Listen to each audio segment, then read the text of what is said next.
Boa noite, graça e paz sobre a vida de vocês. Obrigado por esse tempo que o Senhor tem nos dado. E a gente nunca deve esquecer, independente das situações. O Senhor é bom, Ele continua sendo bom. Sua graça infinita, sua misericórdia infinita, que tenta, fala, move em direção a nós e que nós precisamos responder de forma a nos comprometer com aquilo que Ele está nos ensinando e nos falando. Gostaria o tema de hoje é a questão da aliança no Monte Sinai, que é o estudo da semana, mas nós vamos falar sobre a aliança com Deus. Tá um pouco mais abrangente, isso foi abordado no estudo, mas alguns aspectos que a gente precisa refletir. E preste atenção, tá? Preste atenção, porque nós precisamos entender qual é a aliança que nós temos com o nosso Deus. Que pacto é esse? Qual é a sua vontade, seu querer? Mas antes de entrarmos no assunto, eu gostaria de ler com vocês uma passagem que reflete o nosso tempo, que reflete as nossas vidas, ou seja, na realidade é natural do ser humano, é natural da nossa vida como ser humano, talvez agir da mesma maneira que esses dois discípulos. Todos nós já lemos e lembramos da história dos discípulos de Emaús, tá? Que eles estão caminhando, Jesus aproxima deles e aí ouvindo-os e começa depois a questionar, a conversar com eles, e eles só vão reconhecê-lo no final do processo. Mas em Lucas 24, a partir do 21, eu queria destacar algumas coisas que impactam as nossas vidas e que está ligado ao que a gente vai conversar hoje. Jesus, no 19, diz assim: Ele lhes perguntou, do que se trata? Eles explicaram, aquilo que aconteceu com Jesus, o Nazareno, que era profeta, poderoso em obras e palavras diante de Deus e de todo o povo. E como os principais sacerdotes e as nossas autoridades o entregaram para ser condenado à morte e o crucificaram. Preste atenção no 21. Nós esperávamos que fosse Ele quem havia de redimir Israel. Eles tinham uma expectativa com relação a Jesus. Mas olha o que eles continuam falando. Mas depois de tudo isso, estamos no terceiro dia, desde que essas coisas aconteceram. É verdade também que algumas mulheres do nosso grupo nos surpreenderam, indo de madrugada ao túmulo e não achando o corpo de Jesus. Voltaram dizendo que tinha tido uma visão de anjos, os quais afirmam que ele vive. De fato, alguns dos nossos foram ao túmulo e verificaram a exatidão do que as mulheres disseram, mas não o viram. Então, ele lhes disse: Jesus, como vocês são insensatos e demoram para crer em tudo que os profetas disseram. Não é verdade que Cristo tinha de sofrer e entrar na sua glória? Duas coisas atrapalham a nossa vida. Expectativa. A expectativa que temos, ou seja, aquilo que nós esperamos, desejamos e queremos. É isso que Deus tem para nós? Não. O que eles esperavam? Que Jesus ia redimir Israel. Que ele era o Messias, o prometido, aquele que é enviado, que ia acabar com o jugo romano. E isso não sendo suficiente, logo antes da ascensão, quando Jesus disse para os discípulos ficarem em Jerusalém, orando, aguardando que fossem revestidos de poder, o que os discípulos perguntam? é o tempo de restaurar Israel, ou seja, eles estavam preocupados com aspectos físicos, naturais, promessas que Deus fez, que vai cumprir, sim. Jesus respondeu para eles o quê? Não compete a vocês, esperem. Esse tempo, essa determinação é de Deus. Mas a questão da nossa vida, que a gente falha e erra, é quando nós temos uma expectativa que não tem nada a ver com as Escrituras. Não diferente desses discípulos. Mas Jesus fala, vocês estão sendo insensatos. O que nos leva à insensatez? A falta de conhecimento, a falta de compreensão. E além disso, porque é só eu tendo o conhecimento e eu compreendendo que eu poderei crer. Para que, crendo nas promessas, eu viva por fé.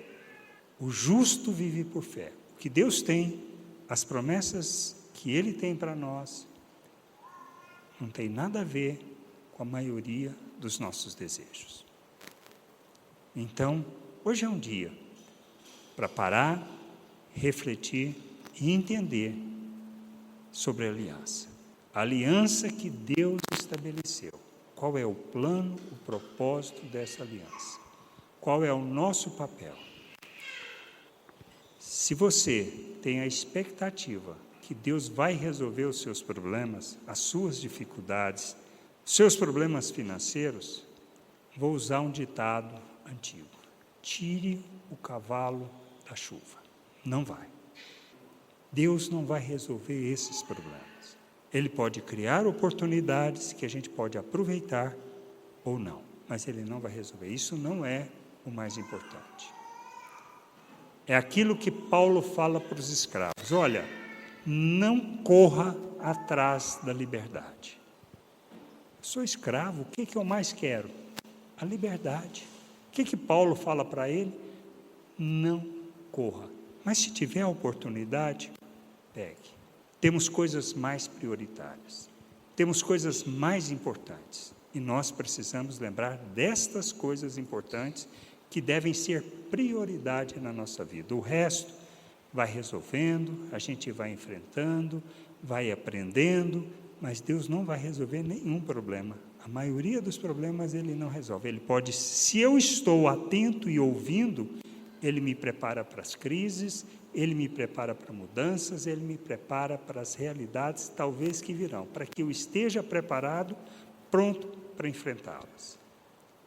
Mas nós precisamos conhecer, compreender a vontade de Deus para as nossas vidas, para que a gente viva como um filho, não de maneira insensata, esperando aquilo que Ele não prometeu. Isso é fundamental para que a gente possa entender e viver na plenitude da vontade de Deus, sendo instrumento dEle, expressão dEle neste mundo, para a glória e louvor do seu nome. Porque nós já discutimos isso, já trouxemos esse ensino, já falamos sobre isso. Nós existimos para a glória e louvor do nome do Senhor. O resto é acessório, é penduricalho.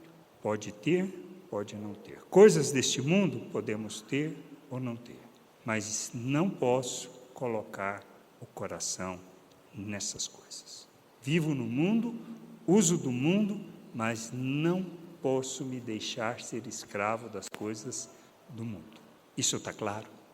Isso está claro para nós? O que são as coisas do mundo? Isso precisa estar muito claro, para que eu viva na dependência, sabendo. Na dificuldade? Sim. Na falta? Muitas vezes. Mas eu não posso deixar de crer que eu sou mais do que vencedor e que não sou escravo deste mundo, para que eu viva na plenitude, como Paulo nos ensina. Amém? Por isso, quando a gente fala de aliança, a gente precisa entender o seu significado, o seu propósito, e entender exatamente o que significa essa aliança. Qual é o fundamento da aliança? Ele é um pacto. É um pacto que envolve fidelidade, envolve amor, envolve compromisso, comprometimento e envolve união. Uma aliança envolve esses 4 tópicos: fidelidade, amor, comprometimento, compromisso e união. Se não tiver isso, não existe aliança. Posso estar junto por algum motivo, mas não vivo a aliança como ela deveria ser. A aliança, ela pode ser estabelecida entre 2 pessoas, ela pode ser estabelecida de Deus com o homem, de Deus com uma nação, como foi o caso de Israel, que a gente estudou essa semana, e de Deus com o seu povo. A nova aliança estabelecida por meio de Cristo Jesus. Deus estabeleceu aliança com Noé, com Abraão, tá? E a gente conhecendo, lendo a Bíblia, a gente vê sobre essa aliança, as promessas de Deus, que Abraão fez, pisou na bola, mas ele foi fiel à aliança, às promessas. Com Noé, tudo que Deus tinha prometido, e a gente vê a aliança de Deus com Israel. Mas a gente tem aliança também em exemplos bíblicos. Jonatã e Davi, aliança entre os dois, que os dois acordaram e foram fiéis e honraram. Que a gente precisa entender que precisam destes 4 elementos. Se não tiver, tem algo falho. Casamento é uma aliança que tem que ter estes 4 componentes. Lembrem, amor não é gostar. Gostar é um sentimento natural que a gente tem, normal, sentimento gostoso, mas isso não é amor. Amor envolve sacrifício, se oferecer em favor do outro. O casamento é um bom exemplo de aliança que nos lembra da aliança de Cristo com a igreja. É o que Paulo fala. E a gente precisa entender isso, mas tem que ter esses componentes. Se eu manipulo o meu companheiro ou o meu amigo, se eu manipulo ele para atender os meus desejos, isso não é aliança. Eu estou usando o outro em meu favor. Se eu imponho a minha vontade, isso não é aliança. É outra coisa. Por isso a gente precisa entender. Se eu quero que o meu casamento dê certo, se eu quero fazer essa jornada que não é curta, não é fácil, eu preciso ter isso. Eu preciso ter compromisso com a relação, não comigo e não só com o outro. É um compromisso com a relação, o propósito da relação. Eu preciso revelar o amor na relação, aonde, como Paulo fala, explicando em Efésios, na carta aos Efésios, ele fala sobre isso. O marido deve amar a esposa e se entregar em favor dela. A esposa deve honrar o marido. Ou seja, o que é honrar? É respeitar, é não falar mal, é não criticar, mas é ajudar, ser companheira, pessoa que ajuda. Quando eu não honro, na realidade eu estou desrespeitando. Isso pode ser aliança? De jeito nenhum. É uma relação de 2, onde cada um está querendo tirar o proveito do outro, usar o outro em seu favor. Isso que a gente precisa ter em mente quando a gente pensa em aliança. Porque se não entendermos isso, de maneira alguma nós cresceremos. Nós entenderemos e viveremos a vontade de Deus. Por isso que Cristo, por exemplo, lá em Mateus 19, versículos 5 e 6, na Nova Almeida atualizada, diz assim: por isso o homem deixará seu pai e a sua mãe, se unirá à sua esposa, tornando-se uma só carne. Por isso, o casamento não se trata de 2, mas de um só, de um ser só. Por quê? Porque eles vão trabalhar em favor da relação, como casal, com um propósito só, a relação, o desenvolvimento, o crescimento dela. Aonde nós erramos, nós falhamos, não tem problema nenhum, mas nós devemos manter sempre o foco naquilo que é importante. Por isso, como está lá no versículo 6, não são mais 2, porém uma só carne. Em Efésios 5:28 fala isso. Quem ama a esposa, ama a si mesmo. No 29, ninguém jamais odiou o seu próprio corpo, ao contrário, o alimenta e cuida dele, como também Cristo faz com a igreja, porque somos membros do seu corpo. Eis que o homem deixará seu pai e a sua mãe, se unirá à sua mulher, tornando-se os dois uma só carne. Grande é esse mistério, mas eu me refiro a Cristo e à igreja. Dos dois, um só. Na igreja nós somos unidos ao corpo de Cristo. Somos membros deste corpo, estamos unidos a Cristo. Por isso, quando a gente pensa nisso, isso é o fundamento da aliança. Compromisso, fidelidade, amor e união. Eu preciso entender essa aliança de Deus conosco, para que nós façamos a caminhada em direção àquilo que seja a vontade de Deus. Porque a gente não começa maduro, a gente não começa com entendimento. Aí a pergunta: como estou fazendo para conhecer e compreender a vontade de Deus? Estou lendo as Escrituras? Estou, por exemplo, nós temos a proposta do plano de leitura da congregação. Estou seguindo? Estou lendo? Estou fazendo aquilo que é o mínimo, conhecer aquilo que Deus está falando nas Escrituras?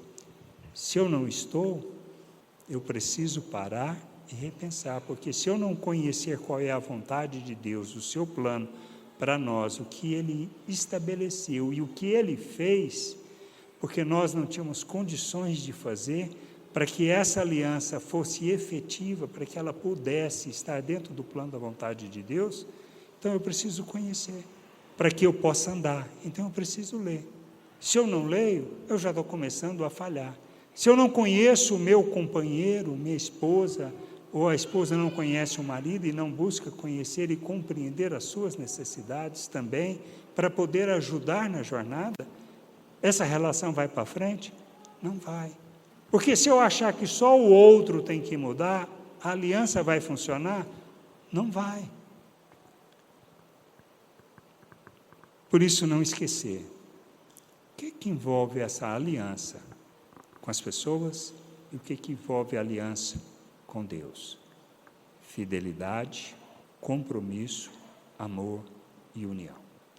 Em João 17, Jesus orando, ele diz assim: não peço somente por esses, mas também por aqueles que vierem a crer em mim por meio da palavra que eles falarem, a fim de que todos sejam um, como tu, ó Pai, está em mim e eu em ti, também eles estejam em nós, para que o mundo creia que tu me enviaste.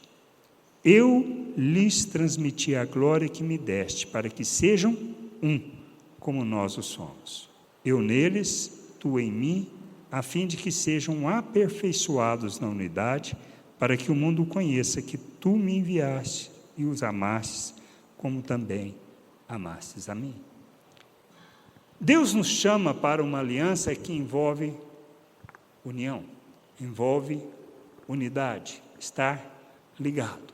Depende de nós? Não. Obra que Ele fez em nosso favor. Ele nos tira da realidade em que estamos e nos coloca na realidade dele. Ele nos faz um novo ser. Ele nos dá uma nova natureza e nos une a Ele. Nós somos coparticipantes de sua natureza, estamos unidos ao nosso Deus, obra que Ele realizou. Por isso, quando a gente olha a aliança da nação que Deus estabelece com a nação de Israel, ela tem o mesmo fundamento da aliança no Novo Testamento. Não mudou nada. O que difere o Antigo Testamento do Novo Testamento? Regras que foram instituídas com o objetivo do bem da nação, para que entendessem tudo aquilo que Ele estava estabelecendo como sombra daquilo que viria. E aí a gente está falando dos sacrifícios, dos rituais, quanto ao culto, mas no que tange a relação entre as pessoas, não mudou, é a mesma coisa, a palavra é a mesma, o ensino é o mesmo, e a gente vê isso nas palavras e no ensino de Paulo. Ele sempre faz referência ao Antigo Testamento. Quando ele fala, Paulo escreve que fala e menciona as Escrituras, ele não está falando nada de Novo Testamento, ele está falando do Antigo Testamento, que nós conhecemos, que é o fundamento daquilo que é a vida cristã. E que a gente vai ler algumas passagens. Mas lá em Êxodo diz assim, Moisés subiu para... Êxodo 19, a partir do verso 3. Moisés subiu para encontrar-se com Deus, e do monte o Senhor o chamou e lhe disse: assim você falará à casa de Jacó e anunciará aos filhos de Israel: vocês viram o que fiz aos egípcios e como levei vocês sobre asas de águias e os trouxe perto de mim. Agora, pois, se ouvirem atentamente a minha voz e guardarem a minha aliança, vocês serão a minha propriedade peculiar dentre todos os povos, porque toda a terra é minha. Então, Deus, dentro do seu plano e propósito para a vinda do Messias, o Cristo, ele separou uma nação que começou com uma promessa feita a Abraão, que chamou para fazer dele pai de uma nação, e através dele todas as nações da terra seriam abençoadas. Então, isso tudo estava dentro de um plano e de um propósito de Deus. Então, ele separou um povo específico, propriedade dele. E vocês serão para mim reino de sacerdotes e uma nação santa. São estas as palavras que você falará aos filhos de Israel. Vocês serão para mim um reino de sacerdotes e uma nação santa. Nação santa é uma nação que é um povo separado de Deus para cumprir a vontade de Deus e andar na vontade de Deus. Não é um povo isolado do mundo. Vieram as regras, vieram as condições, aí começaram a criar muitas condições, mais de isolamento do que de fato o propósito daquilo que Deus tinha chamado como uma nação santa. Tudo fundamentado que na regra de aparência, na santificação baseada na carne, na aparência, ou seja, eu não posso tocar um morto, eu não posso tocar uma pessoa com lepra, porque se eu fizer isso eu vou ficar contaminado. Aí vinham os rituais, os sacrifícios que tinha que fazer de purificação, que é a purificação da carne. Mas isso não santificava ninguém. E isso o autor da carta aos Hebreus fala sobre isso. Mas era tudo isso o quê? Símbolo. Aquilo que Deus estava mostrando qual o caminho e para onde iria, que sem sacrifício, sem oferta, sem cordeiro, não tem como haver remissão de pecado. E a lei veio para quê? Para deixar claro o pecado nosso, o nosso pecado. Esse é o propósito da lei, revelar, iluminar, trazer luz. Na realidade, veio para mostrar a minha escravidão. Quando a gente lê os mandamentos, a gente vê o quê? Alguns aspectos que são importantes. Mas eu preciso pensar, essa lei estabelecida com a nação de Israel, essa aliança, envolvia esses aspectos que eu já mencionei, ou seja, a aparência, regras externas, purificação do corpo, contaminação estava na carne, os rituais de purificação, a necessidade de sacrifício, da oferta do cordeiro, o cordeiro pascal, que nós discutimos na semana anterior, da Páscoa, e nós temos também a questão que ela não era perfeita, mas o caminho que Deus tinha para mostrar todo o processo do que ele iria fazer. Já em Hebreus, a gente lê a seguinte coisa, capítulo 8, versículos 7 e 9. Porque se aquela primeira aliança tivesse sido sem defeito, de maneira alguma estaria sendo buscado um lugar para uma segunda aliança. E de fato, repreendendo-os, diz: eis aí vem dias, diz o Senhor, e firmarei nova aliança com a casa de Israel e com a casa de Judá, não segundo a aliança que fiz com os seus pais, no dia em que os tomei pela mão para os tirar da terra do Egito, pois eles não continuaram na minha aliança, ou seja, não foram fiéis, e eu não dei atenção a eles, diz o Senhor. Ou seja, quando a gente pega a lei, o que se resume de fato a lei dentro daquilo que é a aliança estabelecida. Se a gente olha os mandamentos, que a gente lê em Êxodo, mas Jesus fala sobre isso quando um religioso pergunta para ele, qual era o grande mandamento? Diz assim, mestre, qual é o lá em Mateus 23, 26, 36 a 40, diz assim, mestre, qual é o grande mandamento da lei? Jesus respondeu, ame o Senhor seu Deus de todo o seu coração, de toda a sua alma, de todo o seu entendimento. Este é o grande e primeiro mandamento. E o segundo, semelhante a este, é, ame o seu próximo como você ama a si mesmo.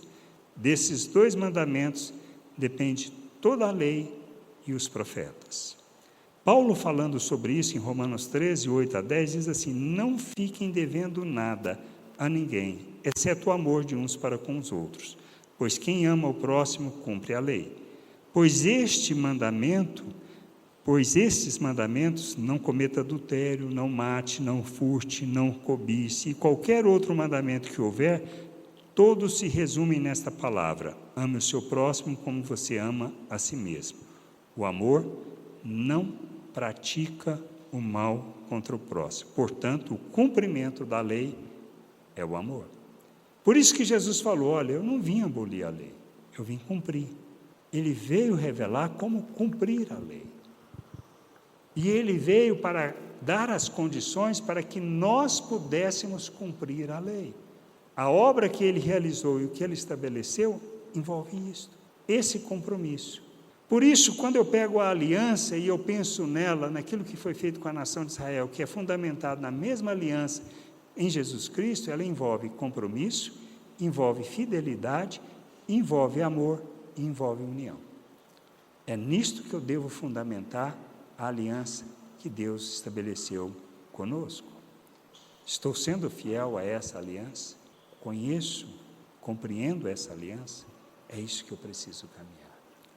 E aí a gente olha, em Hebreus 8:10 diz assim, porque esta é a aliança que farei com a casa de Israel. Depois daqueles dias, diz o Senhor, imprimirei as minhas leis na mente deles e as inscreverei sobre o seu coração, e eu serei o seu Deus, e eles serão o meu povo. Qual a promessa que Deus fez por meio de Ezequiel, lá em 36, versículo 22 até o 27. Portanto, diga à casa de Israel, assim diz o Senhor Deus, não é por causa de vocês que eu faço isso, ó casa de Israel, mas pelo meu santo nome que vocês profanaram entre as nações por onde foram. Revelarei a santidade do meu grande nome, que foi profanado entre as nações, o qual vocês profanaram no meio delas. As nações saberão que eu sou o Senhor, diz o Senhor Deus, quando eu manifestar a minha santidade diante delas, por meio de vocês. Eu os tirarei do meio das nações, eu os congregarei de todos os países, e os trarei de volta para a sua própria terra. Então aspergirei água pura sobre vocês, e vocês ficarão purificados, e eu os purificarei de todas as suas impurezas e de todos os seus ídolos. Eu lhes darei um coração novo e porei dentro de vocês um espírito novo, tirarei de vocês o coração de pedra e lhes darei um coração de carne. Porei dentro de vocês o meu espírito e farei com que andem nos meus estatutos, guardem e observem os meus juízos. Essa é de fato a aliança que Deus fez. Obra completa em nosso favor. Porque nós não tínhamos condições e isso já estava claro através da lei.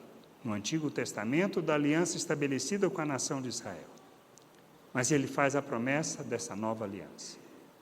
Aonde tiraria o coração de pedra, ou seja, esse coração natural, nos daria um novo coração, ele inscreveria a sua lei nos nossos corações, ele nos daria do seu espírito para que a gente ande na sua vontade, para sermos fiéis, para honrarmos o nosso Deus, para termos compromisso com essa aliança. Para quê? Para que o Senhor revele por meio de nós a sua glória a todas as nações. Nós existimos para a glória do Senhor, para revelar a sua glória. Como revelamos a sua glória? Quando andamos e vivemos as relações segundo as virtudes de nosso Deus, que Pedro fala sobre isso. Vocês, 1 Pedro 2,9, no estudo, vocês, porém, são geração eleita, sacerdócio real, nação santa, povo de propriedade exclusiva de Deus, a fim de proclamar as virtudes daquele que os chamou das trevas para a sua maravilhosa luz. Eu preciso entender o que é ser sacerdote, eu preciso compreender que faço parte, sou parte de um reino, uma nação de Deus, que eu sou sacerdote de Deus, estou unido ao meu Deus, propriedade dele. Meu corpo, minha vida, não é para fazer o que eu quero e nem o que eu desejo, mas é para fazer aquilo que seja a vontade de Deus, me submeter a essa vontade. E essa vontade é que eu viva segundo as suas virtudes, que eu expresse e manifeste o seu amor. Essa é a aliança. E ele fez tudo para que eu fosse capacitado para viver dessa maneira. Então, podemos viver de forma diferente? Podemos, quando eu não tenho entendimento, quando a minha expectativa é outra e eu não busco conhecer o Senhor. A vida eterna está, como Jesus orou, em conhecer o Pai e a Jesus Cristo a quem Ele enviou. A vida eterna se revela quando nós temos a vida de Deus, estamos cientes disso, cremos nisso, cremos que estamos unidos com Ele, que recebemos do Seu Espírito, que fomos feitos um novo ser, uma nova criatura, um ser espiritual para revelar a natureza de Deus. Por isso, quando a gente vê a questão do que a gente para e pensa, qual é a perspectiva religiosa? O legalismo religioso, quando eu foco na aparência, eu foco em regras, eu foco em rituais e na purificação do que é externo. Se eu estou parecendo santo, está tudo bem. Se o meu coração é cheio de pecado, cheio de mágoa, cheio de ódio, cheio de revolta, isso quer dizer que não estou vivendo o que Deus quer, mas eu estou vivendo uma religiosidade, estou vivendo um legalismo religioso. Na perspectiva de Cristo, nova natureza, mudança de entendimento, novo ser, nasceu de novo, está unido com Deus para revelar a sua glória. E revelamos a sua glória de que maneira?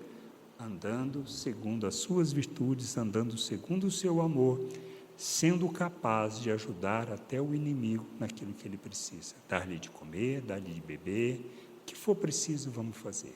Porque entendemos o nosso papel, entendemos a nossa responsabilidade diante do mundo de revelar a glória de Deus. Separados de Deus quer dizer, não tenho meu coração preso às coisas desta vida. Dedico ao trabalho com compromisso, porque eu revelo o meu Deus.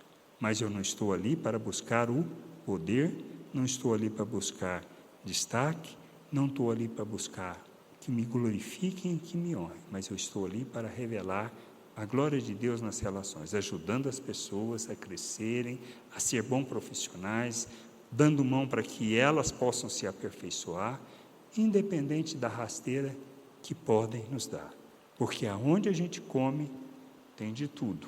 Na mesa que a gente senta, tem de tudo, até mesmo o traidor.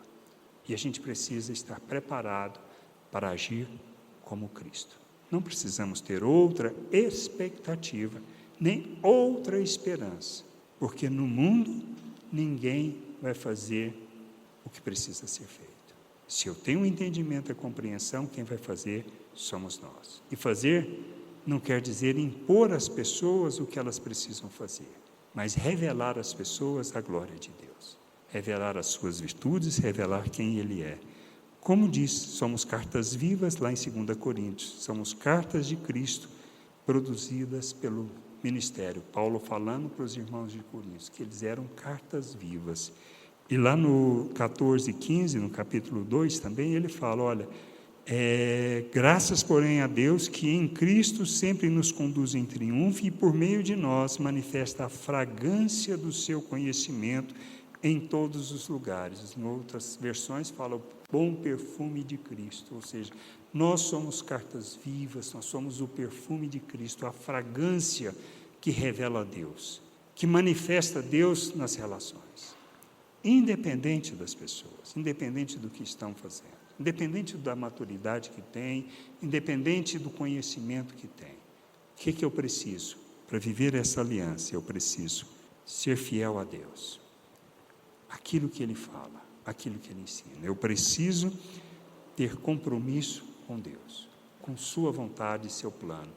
Roberto, eu preciso revelar nesta relação amor, o compromisso. Por isso que a gente precisa entender, e o Ministério Sal da Terra tem na Carta de Princípios e Valores, fala que o compromisso é pessoal com Deus. A expressão desse compromisso é no coletivo. Se eu estou comprometido com Deus e com sua vontade, o que eu vou revelar? Fidelidade, eu vou revelar o seu amor nas relações. Mas eu preciso, antes de mais nada, conhecer Deus, porque se eu não conhecer Deus, eu não vou viver as relações como Cristo. Eu posso estar até bem, ter boas amizades, bom colega, mas se eu pisar na bola, vão me rejeitar. Ou se eu não estou consciente, entendendo o meu papel, se alguém pisa no meu calo, o que eu vou fazer? Eu vou me afastar. E isso é o que nós somos chamados para viver? Não. É isso que a gente precisa entender. Independente do outro, como Cristo, até mesmo comer à mesa com o traidor a gente vai fazer. Porque nós entendemos nossa responsabilidade. Porque Deus é bom. Deus tem sido bom. Ele tem revelado a sua misericórdia. Sabemos no seu plano que existe aquele dia final. O dia da ira, sabemos que tudo isso, aonde Ele vai pôr tudo de forma assim bem clara, todo mundo vai entender. Ele vai separar uns para um lado, outros para o outro, e não é pelo que fizeram. Ele vai muitas vezes falar para muitos que são sinceros no que estão fazendo. Senhor, nós oramos, nós pregamos, nós ensinamos, nós curamos. Nunca conheci você. Por isso, querer conhecer o Senhor, buscar de todo o coração esse conhecimento, esse entendimento, é fundamental. Para que a gente viva a aliança com Deus, segundo a sua promessa. Segundo o que Ele estabeleceu, segundo o que Ele disse, segundo o que Ele fez. Porque nós estamos incapacitados de fazer qualquer coisa em favor dessa aliança, a não ser nos submeter, nos colocar diante dEle e dizer: Senhor, ilumina o entendimento, me guia neste propósito, me conduz na sua vontade, me fala, para que eu não seja insensato. Que eu tenha a palavra na minha mente, que o Espírito possa me conduzir, para que eu possa ter entendimento e fazer com entendimento as coisas. Para que eu não tenha expectativas fora da vontade de Deus. Que o Senhor nos conduza nessa jornada. Vamos cantar, que fala justamente sobre isso, da bondade de Deus e do seu amor em nosso favor. Senhor, independente de nós e apesar de nós, o Senhor continua sendo bom. O Senhor revela a sua misericórdia dia após dia. O Senhor nos fala da sua vontade, o Senhor nos ensina sobre a sua vontade. Ilumina-nos, Senhor, o nosso entendimento. Coloca-nos, Senhor, diante de situações para que a gente possa parar e refletir sobre tua vontade e buscar de todo o coração conhecer o Senhor, conhecer da sua vontade, conhecer do seu querer, porque sabemos que o Senhor nos conduz nessa jornada, na jornada de aperfeiçoamento, de santificação, de buscar a unidade, de maneira que Cristo, o nosso Senhor, seja conhecido no mundo, para que as nossas vidas sejam plena expressão da tua vontade neste mundo. Sê conosco, Senhor, nos conduza, nos ensine, fale ao nosso coração, abra o nosso entendimento, Senhor, nos prove, nos leve nessa jornada, para que o Senhor seja glorificado por meio de nossas vidas, para que o Senhor receba toda a glória, para que a gente possa fazer essa jornada e dizer como Paulo que nós completamos a carreira, fazendo o que é da sua vontade e do seu querer, não o que queiram nos impor ou dizer o que precisamos fazer, mas nós compreendemos a sua vontade e nos submetemos à sua vontade, sabendo que o compromisso é nosso, pessoal, contigo, para que o Senhor possa nos usar em favor da tua família, do teu povo, de todos aqueles que ainda não conhecem a tua salvação, que precisamos ser luz, para que vendo a luz essas pessoas possam se aproximar. Sê conosco, nos dê sabedoria, nos dê o discernimento, para sermos família que revela, manifesta a tua glória neste mundo. Nós te agradecemos por este tempo, por tua palavra, por tua vontade, em nome de Jesus. Amém. Amém, queridos. Uma boa semana, vão na graça de nosso Deus, no amor do Senhor e na comunhão do Espírito. Lembrando, é uma jornada rumo à maturidade, à unidade e à plena expressão de Cristo através das nossas vidas. Deus os abençoe e não esqueça, Deus é bom. Posso ter expectativas diferentes, mas Ele continua sendo bom.